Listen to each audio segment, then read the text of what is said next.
Fear is a part of everyday life. Read that again. Fear is part of everyday life. It's always lurking around, threatening us, horrifying us, on bad days crippling us, and on good days simply annoying us. There are the mega fears, both real and imaginary, that someone is following you when you walk alone at night, or that you might be killed by a terrorist the next time you go to the mall or a movie.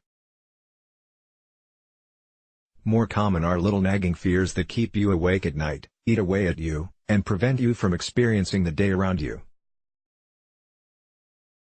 How do we work through all of these sources of anxiety?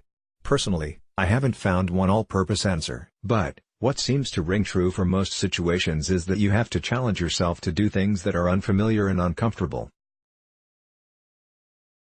For me, this approach helps me wake up, calm down, and extend myself. In the past 10 years I've noticed that physically challenging tasks are the ones that cause the most visceral fear reactions for me. Seeing my fears, my seeming limitations, and questioning how I can go beyond what I think I can do. In the past 10 years I've noticed that physically challenging tasks are the ones that cause the most visceral fear reactions for me. Seeing my fears, my seeming limitations, and questioning how I can go beyond what I think I can do. I often refer to my daughter as my personal trainer, because she convinces me to go for hikes and other outdoor adventures that force me outside of my comfort zone.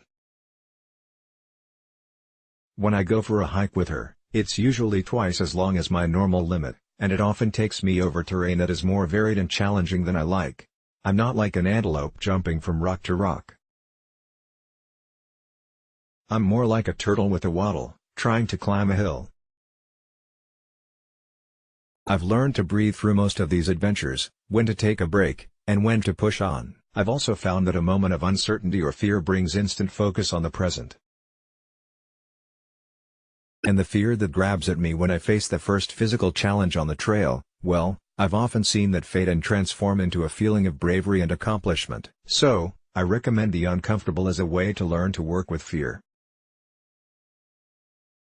It can be a physical challenge, as described above, or leaning into a relationship or an uncomfortable interpersonal space. As the stranger in The Big Lebowski says, sometimes you eat the bear and sometimes, well, he eats you.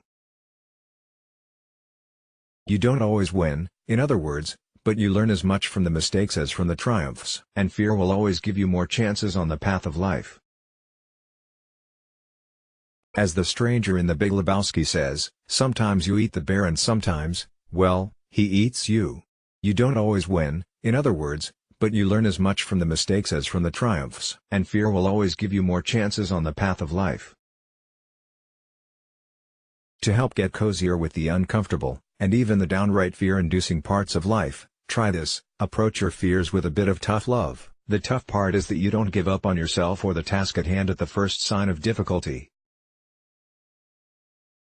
Unless you have hit a life-threatening precipice, you can press on a little, even if it's a tiny little step forward. Like the children's story of the little engine that could. Tell yourself, I think I can, I think I can. Then take another step and see how it goes.